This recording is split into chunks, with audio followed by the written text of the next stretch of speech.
Ready? Okay. Sorry. Good afternoon now. All right, last time I came to you with an actual budget update for the general fund was back at the April workshop. So this is this is a constantly changing process. It's, next month we will vote on the tentative budget. And then in September, of course, is the final budget. So I just want to remind you that this is a moving target right at this moment. We think we've got it down to finish and final numbers to get in for last year. And HR, they're still hiring, they're still bringing on new people. So some of these numbers change, not greatly, but just to remind you, this is a fluid process. So first we'll go over the general fund. And some of these numbers here you've seen most every presentation we do. Our FTE is projected to be down just slightly next year, down negative 0.02%, which brings our weighted FTE down to negative 0.57% over this current year. So graphically, you can see in 06, 07, and 07, 08 were our high years, and we've gone down in our FTE, but we've made a slight increase and then back down a little bit for next year. So you see how that flows through. Could you go back? Hit the left arrow. Left. And I know Mr. Dixon's well versed on this too, because we talked about these on our FTE. So we've kind of bottomed out, and we've risen a little bit. But our final conference was actually That's a little bit less. So is it true to say that, our student enrollment technically went down by 4 or 3, or is that right? Or That's the projection for next year. That's the 16-17 final conference. The final conference is when the Senate and the House and the governor all come together and agree on the budget. Okay. They call that the final conference report. It's also called the first calculation. So there is a chance, though, that if we continue with the trend that we've been on, that we are going to increase. That's right. Yes, the second calculation will come out probably the end of this week or sometime next week. And we'll have better numbers for what we're using to budget for next year. Because we actually have gone up since 13-14. And from 14-15 to 15-16 was 200 Right. students we increased. Right. But the number we see here is what we based the budget on. It won't change until the third calc in October. Right. But I think, and maybe Mr. Dodd, I think we get the question out there, you're not growing. Right. So for budgeting purposes, we know this is the kind of, and if I recall, they're historically been trying to always come out with lower numbers because they don't have to build a budget based on those higher FTEs. But in communicating with the public, we are still growing. We grew about 200 students last year from the year before that. Right. That'd be a true statement. We can say that, right? And Yes. is that not Yes. correct? I think we grew about 50 students overall. Well, it says right here,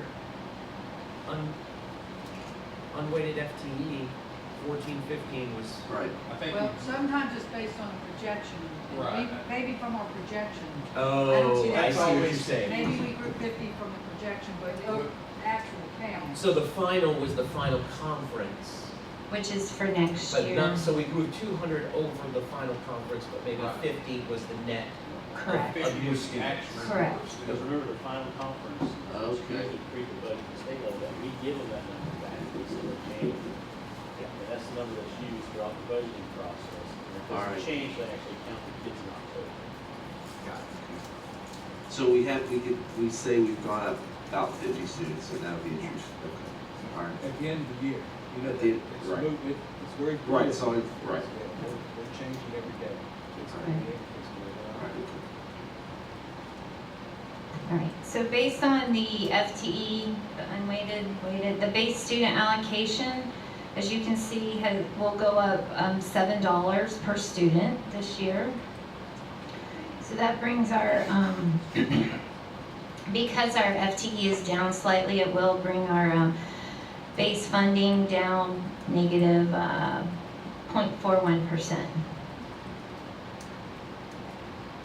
Okay, so here's a graphical depiction. I like this. Good Thank picture. you.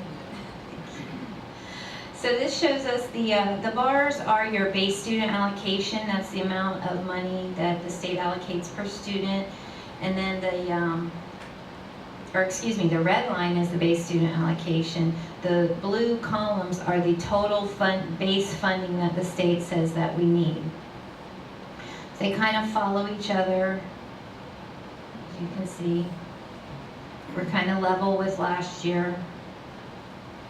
Right, here's our comparison from the fourth calculation to the final conference. We did go down 3.16 unweighted FTE.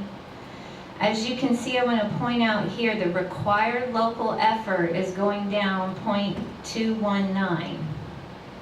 So when we get our new property values, we have to calculate it by the new millage, not last year's millage. Okay, I think that's where some of the misunderstanding in the public comes, is they think we're getting the same millage. Now, when we get the second calculation here at the end of next week, they could change our millage some. It usually doesn't change very much. Overall, we're going to see an increase of about $800,000. If you look at the bottom, total funding. But I want to bring you up to at the bottom, like the next section up, the local funding. Fourth calculation for the local required effort, and this is for general fund, we're at $48.2 million. And next year we're budgeting 47.1. So that even though our property values are going up, the millage is going down.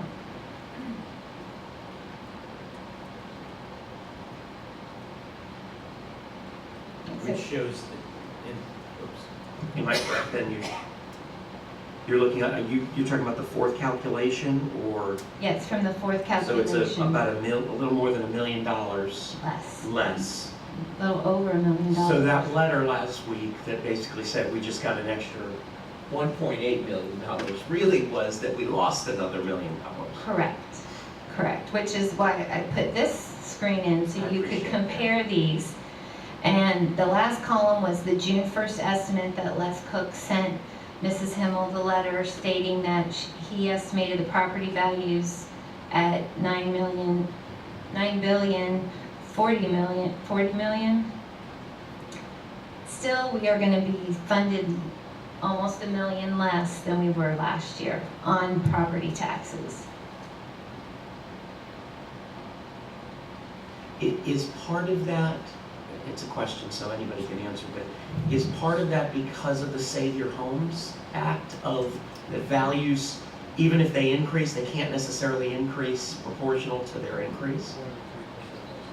Is it, that's what I was gonna say. Your homestead property will increase in value by 3% per year.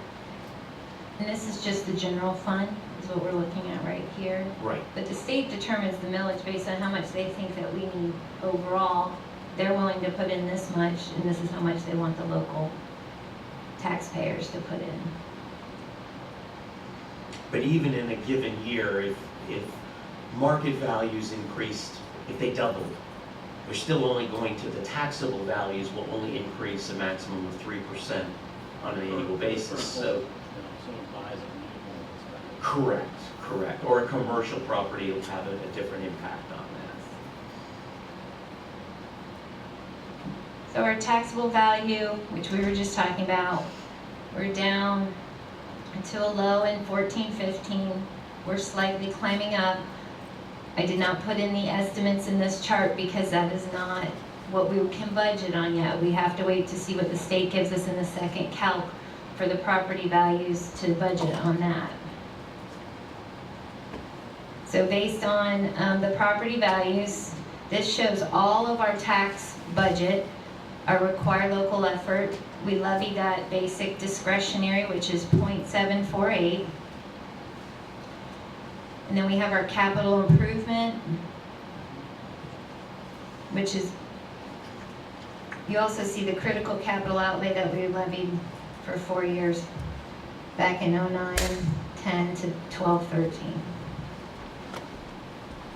So graphically, you can see this is kind of going down, down, down. If you were to look at these, am I correct that if you were to take all those, you could stack them on one and on top of each other, and that would represent the total funding From the tax, from the local tax? yes, for base? capital and general fund. Actually, I think you do that in an upcoming slide too, so I apologize. No, it's, all right, so here we go. We're, we always brag about how good we are at collecting our taxes. And this is how much taxes we have collected so far as of June 23rd. This shows you that we're almost to 100% of the budgeted 96%. We should receive 2 more payments from the tax collector that will be credited back to this year. So we should hit that 100% collected mark easily. Which this graphical depiction shows the red line is the percentage of taxes that we collect. So historically, we collect over 100% of the budgeted taxes.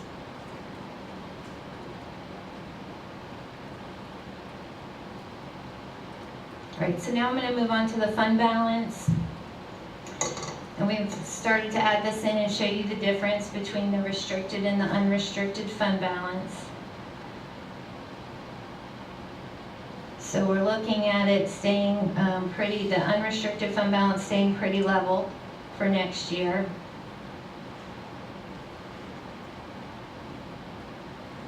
This is a depiction of the revenues, which are in blue, versus the expenditures, which are in red.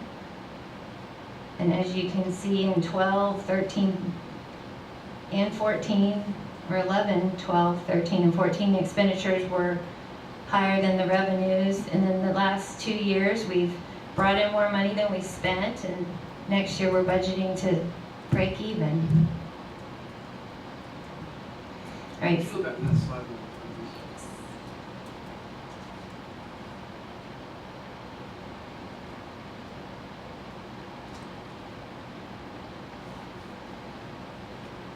Thank you.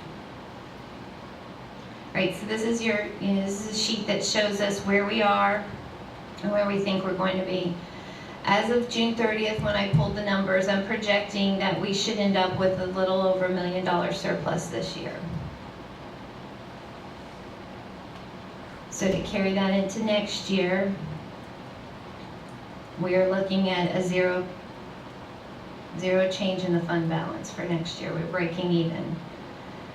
With our reserves that we have to keep at the end of this year, we're looking at being at 4.35%, which means, we're doing good. We're nowhere near the 3.5 that we were getting close to. So it's keeping our percentages up. And we do have the $800,000 in there assigned for the health insurance fund. If we happen to need that, we're reserving that and holding that aside from the rest of the budget. So you have put 800,000. Now that's what we've already put in there, or is that for the future? That's for the future. Because we just put in 800,000. Yes, sir, that is depicted up in the expenses. That is included in that expenses column, or expense line. What is the total amount in our insurance reserve, self-insurance reserve fund? Do you know? Not off the top of my head right now.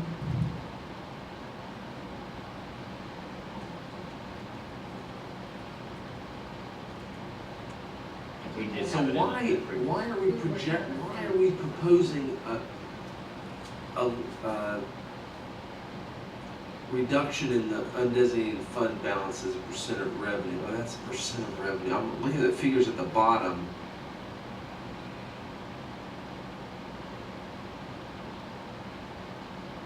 fund balance right now is right around, what was it, $5 million? $4 million, what was it, a couple slides back? Fund balance, but the projection is that it'll end up at 8.6 million.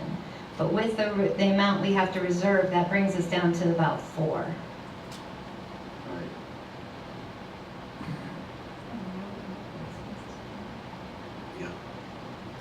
Yeah. Am I correct, and I know we always kind of review this, so that's why the state's requirement, I know we have our own policy, but the state's kind of thing is including designated and undesignated reserves. Is that correct? That threshold where, you know, we always, like, we never want to get down to that threshold? They could be undesignated on the assignment. And the assigned, okay. I knew it was one of them, I couldn't remember which one. So they don't necessarily, we get credit for the assigned. Correct. We assign it here locally, we can unassign. Right. Right. That's like our discretionary funds, band uniforms, the things we allow the schools to roll over. We could, in reality, take those back if we needed and that. Oh, he has.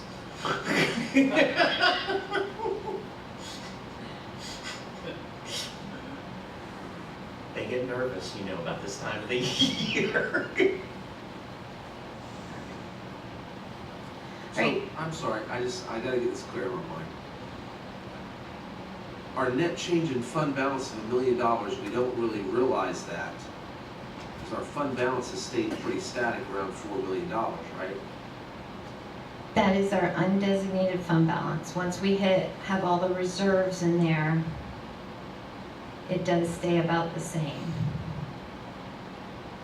Once we assign those, Yes, once we restrict those, the non-spendable is our inventories, that's our transportation parts, our food service, what's in the warehouse. We won't know those till we get our year-end counts. And then the restricted is all the stuff the state makes us restrict. Like everything that comes in the FEFP, the reading allocation, SAI. A large part of this is WTI. And that's, you know, we had some issues with that a couple years ago. They are spending down their reserves, so this number could come in less. The restricted part. okay. Good. Great. So I broke out the budget, what we budgeted this current year, where we actually stood as of June 23rd, and then our budget for next year by object. So you can see, you know, where our increases or our decreases are. And as you can see, we've decreased. Everybody's brought in budgets and tried to cut costs everywhere. Salaries are going to go up. We have steps. You know, we have negotiated pay increases that'll come up. We have benefits are going up. We cannot help that. That's FRS. That's the board match for health insurance. And energy services, we can cut our energy, but they keep raising the prices. So everywhere else, everybody has cut their budgets. But, okay, am I missing something? Because on the 400, it did get, from the actuals, it did go down, but it's showing at a 10%. That's comparing the original budget last year to the original budget this year. Thank you.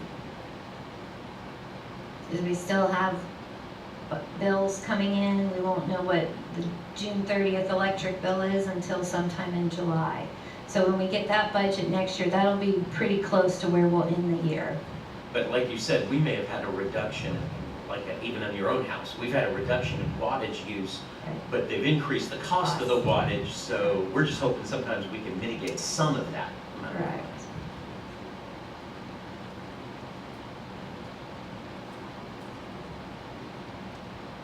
But the energy services do not deal with gas.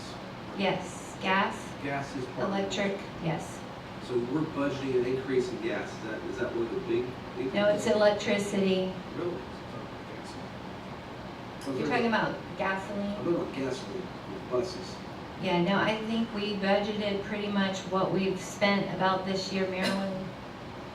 I don't think she was foreseeing much of an increase, but the So they're electricity. projecting energy, that much of an increase in energy costs? Mr. Billings, who is does our energy, he said they're talking about up to 12%. Raising the kilowatts per hour, the price.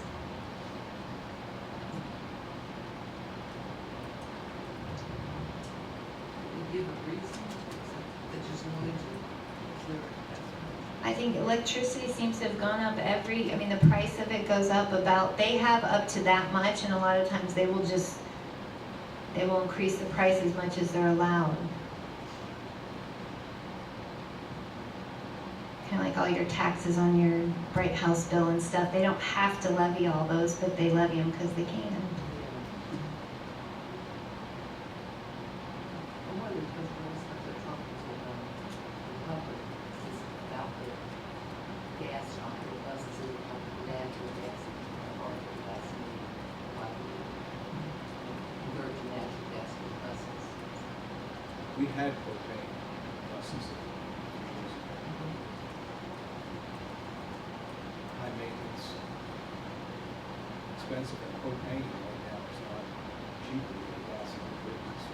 No, they have to record buses. Well, we'd have to buy different buses, we would use the same engine, we have a diesel, we would use for propane.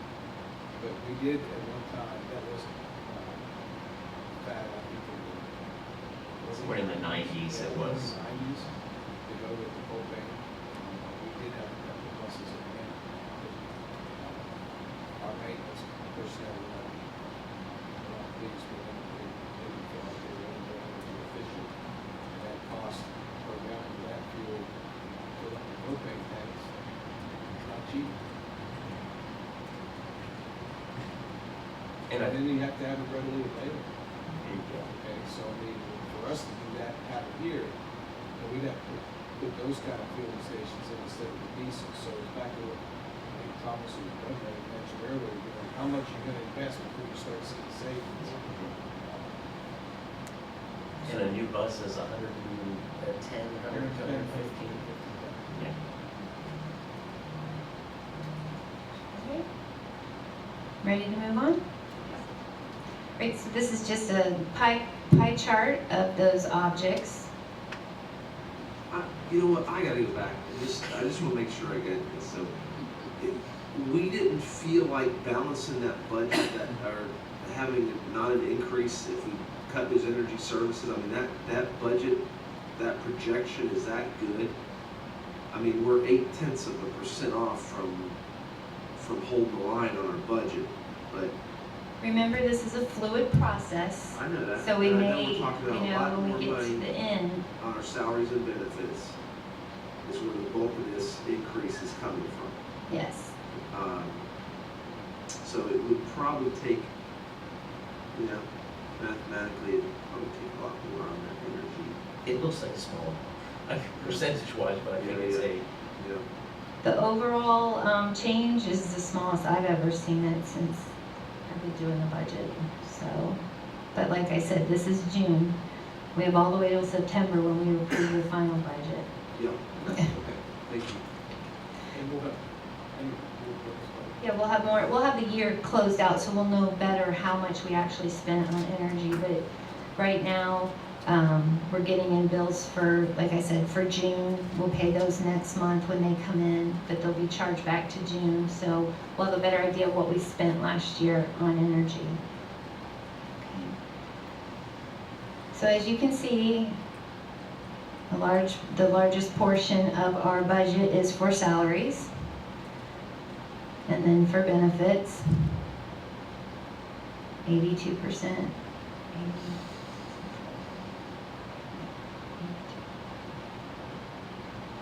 Right, so significant changes that we've had in our expenditures. We've put in some new positions. Susie and I presented these to you back in April. A couple TOSAs that are behavior specialists. We changed the attendance assistants at student services into social workers. We had 2 units at the elementary level and 2 at the middle school level, and I think we might have had to even add 1 more somewhere just based on enrollment. We added 3 technical TOSAs. And we added a few ESC positions that we split with IDEA. Those TOSAs that we added. The TOSAs are the digital learning allocation, yes. Yeah. 80,000, it's one SRO and one crossing guard, and that makes the 80,000 for something else. Our overall contract increased because we added these, but I think the amount that we were paying increased anyway. Overall to everything. Overall to everybody, That's what I yes. thought it was.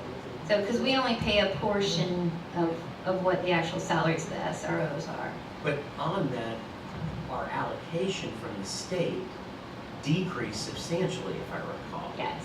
So, I mean, where we used to be able to cover the costs of the SROs, the special duty of the SROs, and the crossing guards, I think. Yes, sir. And now we're barely able to We're- cover the SROs. Right, we're barely able to cover the SROs, and then the crossing guards and the security at the games and dances and things like that. That comes in at almost $100,000 for the year. So that's not increasing, but we're receiving less funding from the state to help offset those And costs. that's what I was gonna say, yeah.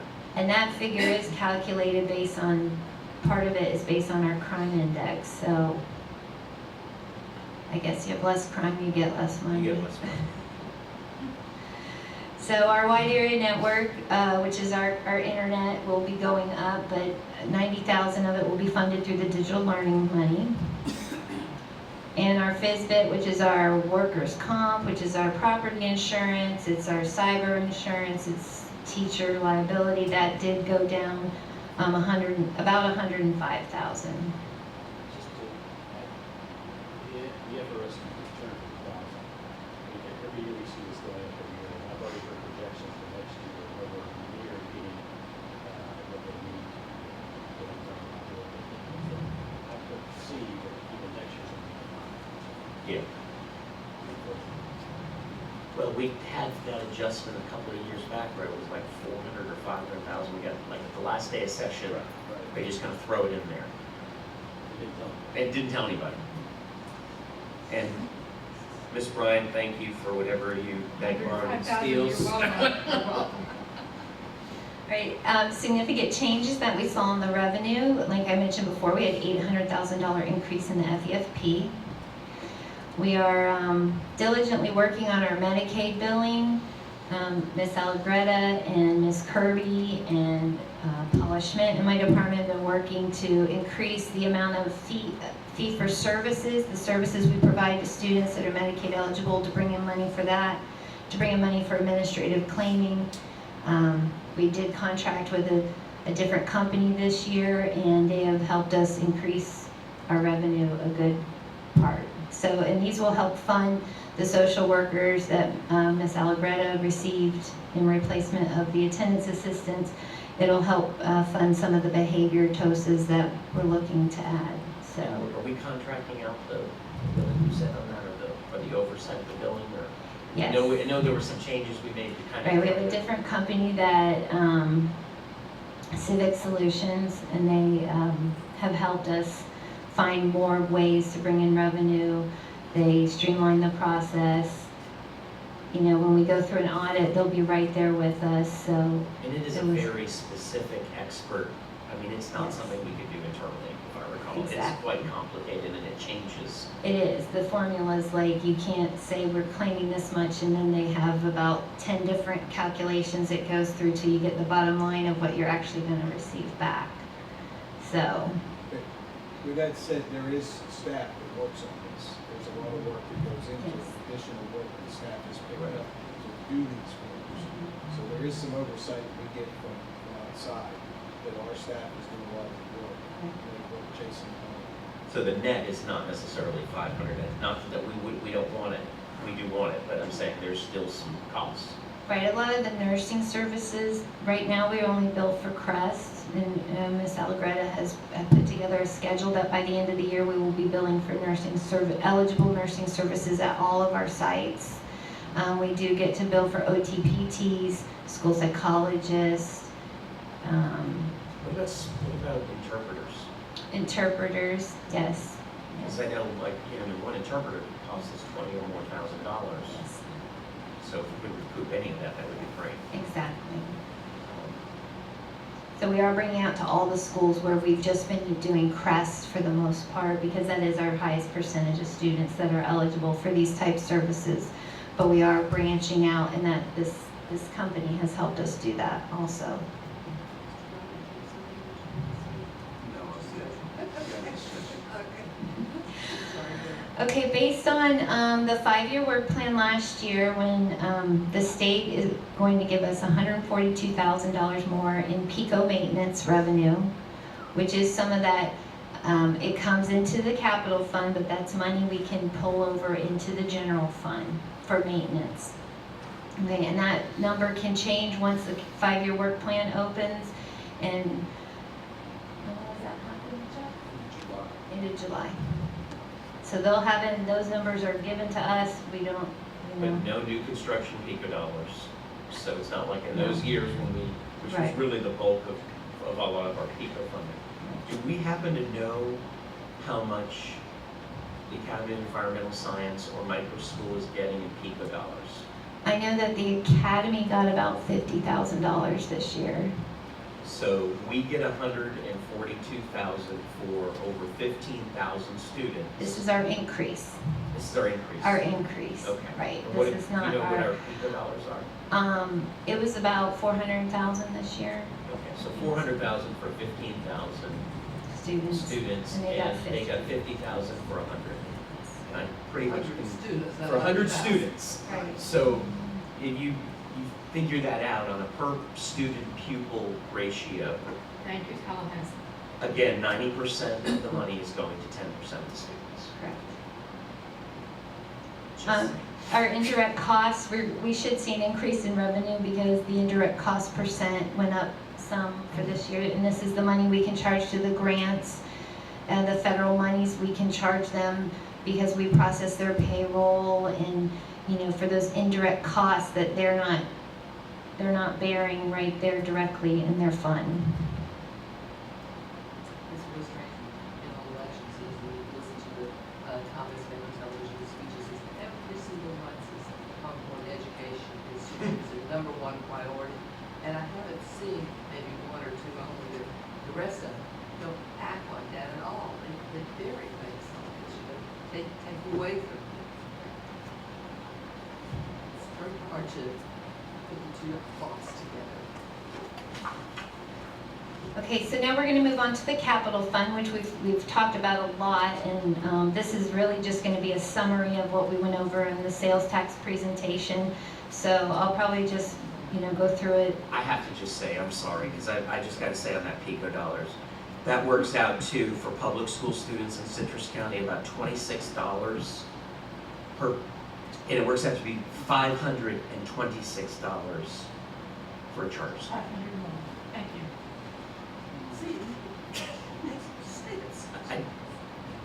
Sorry, it's just such a huge amount of money different. Really? All right, so Thank you for that, Thomas. remember, I'm going to just emphasize again, this is a fluid process, and these numbers will change as we end out the new year. Our fund balance that we will start the capital fund with could change based on how much we actually finish out this year. And then that, of course, will affect some of the stuff, especially with facilities. You know, they budget, they might end up this far this year, and next year they won't need as much because they've finished more of it than they thought, so. All right, this is our work plan. So, can I just say, is there a reason, and I hate to even suggest it, why do we even still have a space any longer for the .25? We have no money for it, and the reason I say that is because it was 1.75 at one Right. time, and we had it I as think point. it's on the floor. Is it on the form? Okay. I just, Yeah, we get a formula, Yeah. and it's got, Is that- a form, and it's got formulas built into it, and we just plug in all the numbers. So, okay, just saying.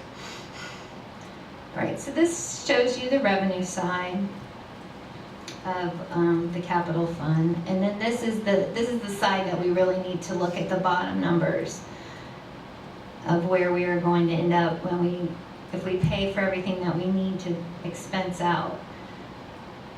And I have to just remind this board, that is already adjusting out $1 million this year and $1 million next year that would have been in the budget for technology.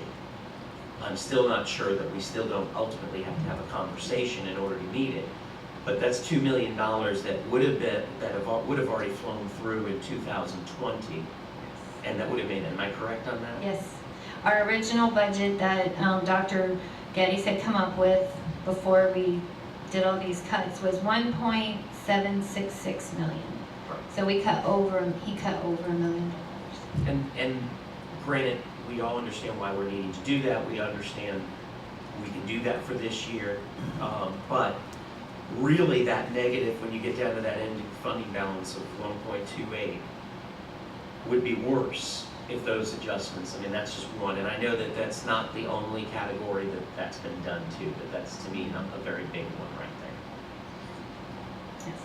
So as you can see, once we get to the end of 2018 is really when we are starting to get into a little, distress here, because we have those fixed costs. We have the bond payment that we have to make every year.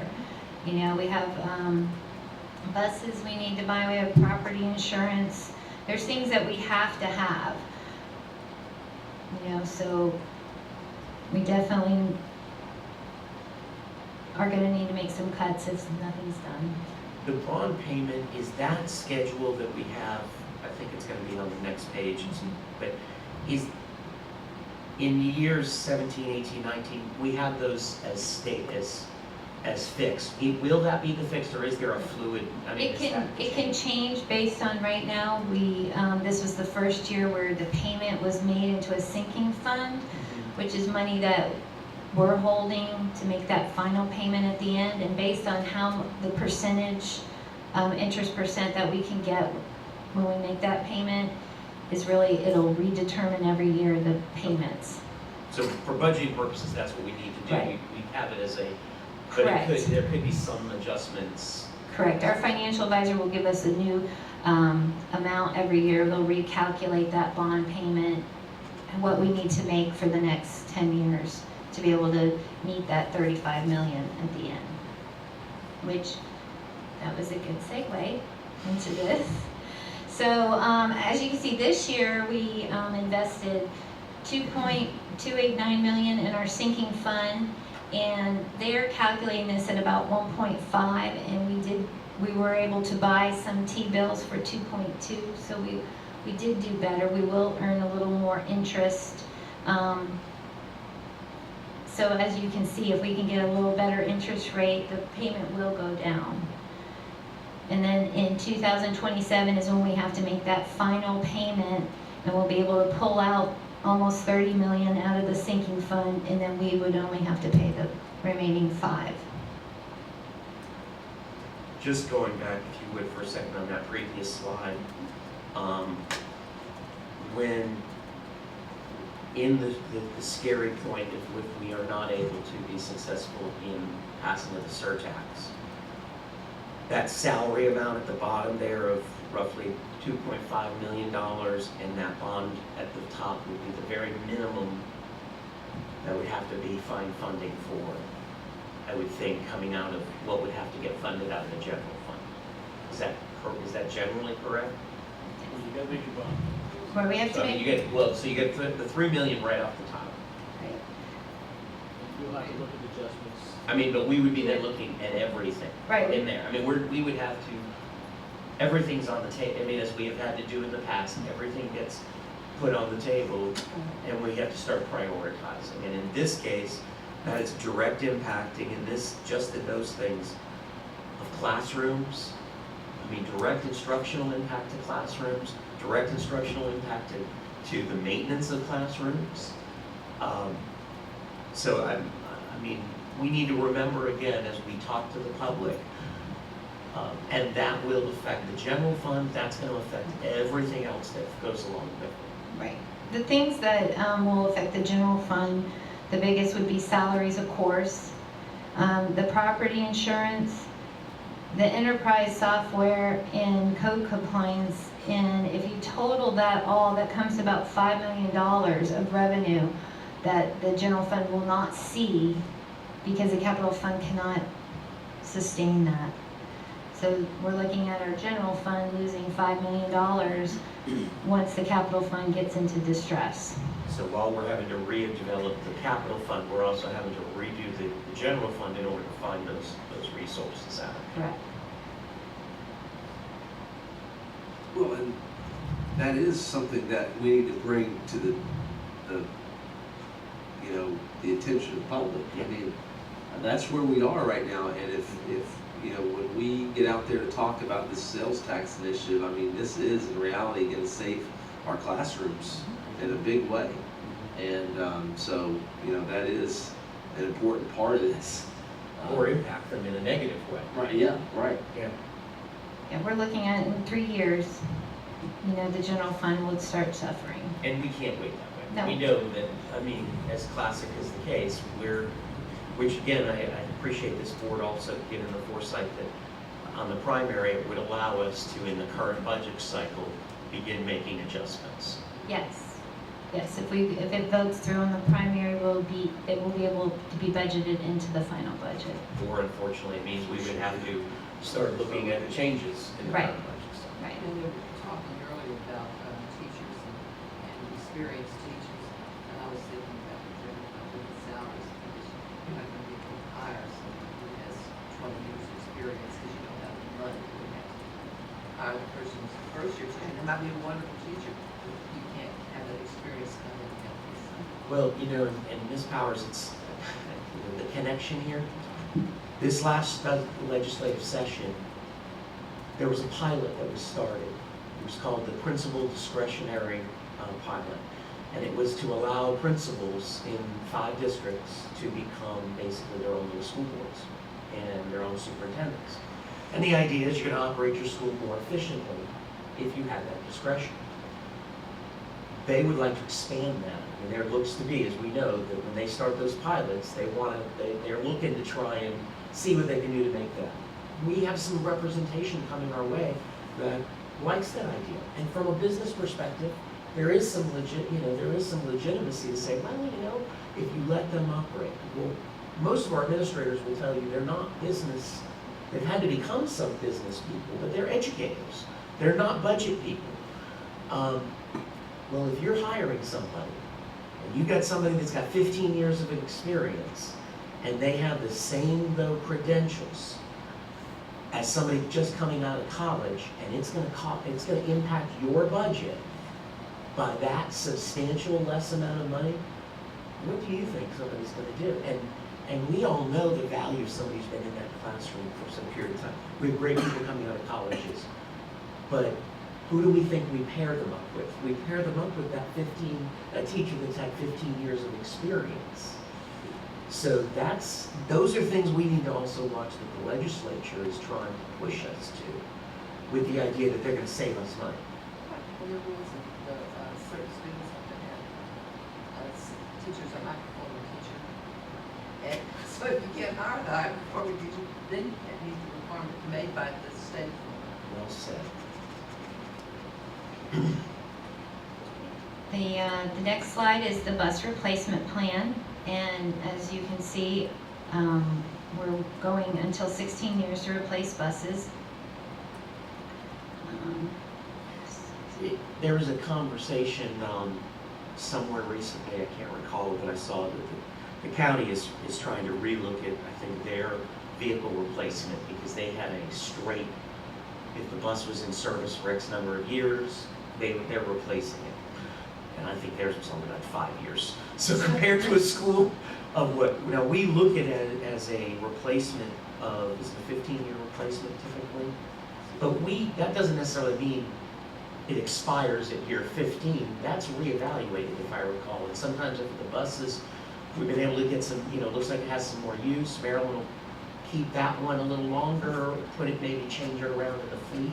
Is that correct? Yeah, there are some buses that in year 10, they need such maintenance to. Because it's, right, Yeah, but as a whole, that's what we budget for, we plan for, and we track it by the number of buses that we bought in that year that we replaced it, so. The next buses, on this budget, take the 2001 buses would be replaced, there are 9 of those, so that's what we budget for. Right. They, like you said, there may be one bus that's on there that's still running good. right. And it, so we look at it while we budget for 15, we look at it still on a case-by-case, on a bus-by-bus basis. And, you know, an interesting thing here, we're talking about buses and cost saving account. We're probably about a third of what it costs to buy a new bus. You could refurbish a bus and bring it up to the same standard as a new bus for about a third of the cost. But the way the legislator has the rules set up where we can spend money, we can't use capital to refurbish a bus. Now, I could use capital to buy a refurbished bus, but I can't use capital to refurbish my own bus. Right. But I could buy a refurbished bus from somewhere else with capital dollars. So, and we And we brought have that that up to for our our local legislators, and they thought, yeah, that doesn't sound right. But was anything done? Nothing was done. Was there any bills filed? Still budgeting the same way. Well, we could sell our bus to another county, have them refurbish it. Well, we'd sell it after we refurbish it. And this- They the could same thing is refurbish it with our dollars. For the That would be a equipment, big savings, because when they refurbish a bus, everything is redone, so you get like a brand new bus, a third of the cost. You're taking it into the factory, they're redoing everything on it, it's coming back out.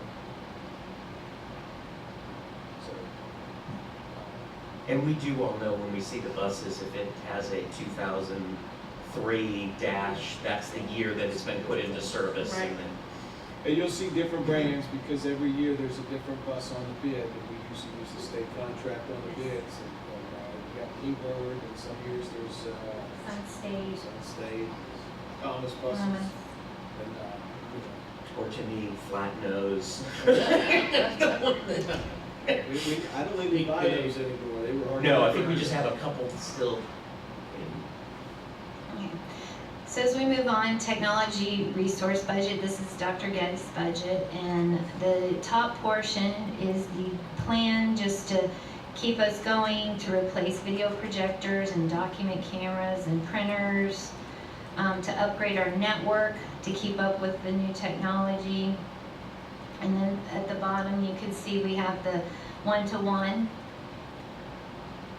And if you look at Dr. G's total budget is less than what his original one-to-one budget was, so he's done a good job. Information services budget. In this budget, we actually have saved some money because our new phone system we purchased outright instead of leasing. That was about $200,000 a year we were paying to lease our phones. So even though it was a little bit more this current year to pay for the phones, we don't have that lease continuing on. We do have our copiers, and the enterprise software is the software Skyward. Anything that's non-educational, all the stuff we need to report to the state is enterprise software. So we can use capital dollars for that. Code compliance, it's kind of a necessary budget we need to keep our buildings and our classrooms going. And most of those items are required, mandatory, so you have to have good suppression tested, fire sprinklers, so there are no options. It's not an area you can reduce your cost. So the next one is the maintenance budget. And the first column is the capital dollars that we can spend directly out of capital. And I could actually send you guys this spreadsheet so it's a little easier to read if you like. I can do that for you. The second column is the amount that we pay for in general, but we can use capital dollars to bring revenue into the general fund. So this is another 1.5 to 1.6 million that the general fund would have to bear without that revenue from the capital fund if we have to start making cuts. This is another area, because I used to do the capital budget, Chuck, you can weigh in if you want. But the cost here is dramatically different than it was even 10 years ago, much lower, because we have done so much in the preventive maintenance that we're keeping things from costing us more money down the road, like air conditioners, and changing filters on a regular basis, changing belts, doing services. Our preventive maintenance program has become so good that it has been a big cost reduction. You go back and look at previous year work plans, and you can see that prior to 2007 and 8, where we were spending probably more money than this in maintenance. So that's another area for the board to know that there have been cuts and reductions, cost-saving measures to be clear to the taxpayers. And there's even times I think that the maintenance department would take on stuff, but they just don't have the personnel to even do that. So they balance then saying, okay, if we contract out, we could, I know that's a constant conversation over there.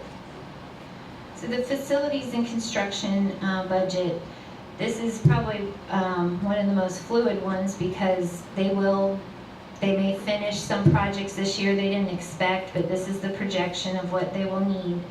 If the sales tax referendum does not pass, of course, the bottom two, the IPS and the IMS master plans will come off of this, so that'll be our first cut that we will make.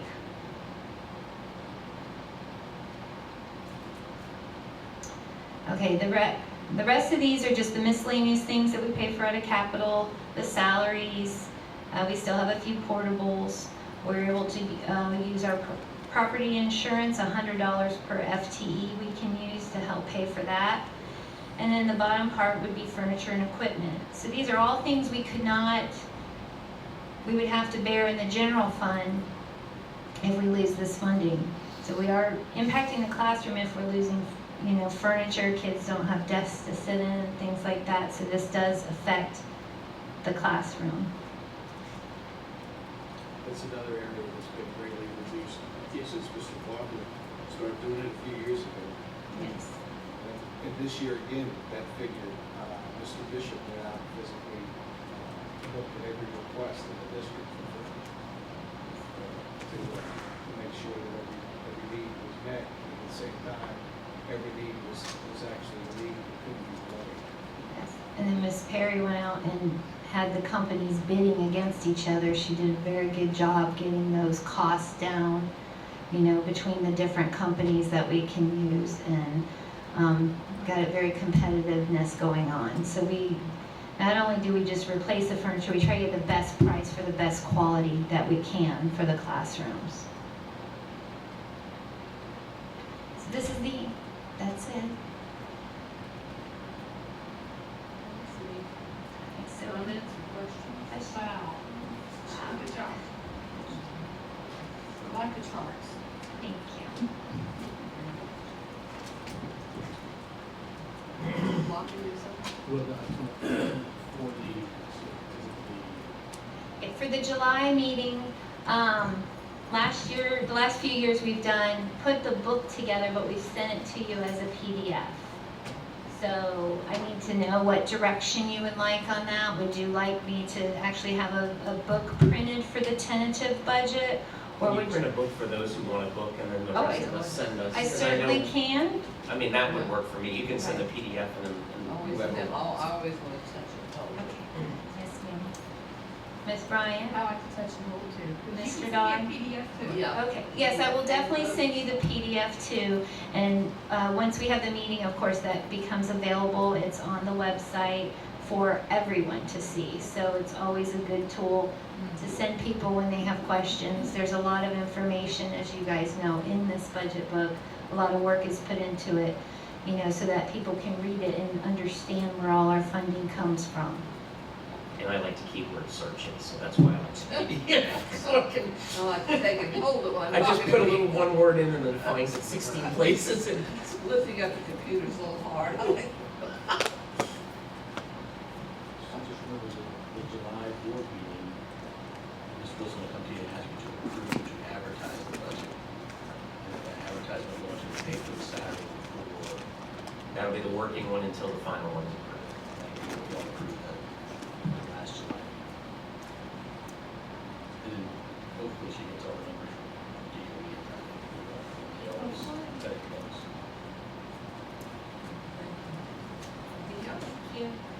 and we stand adjourned.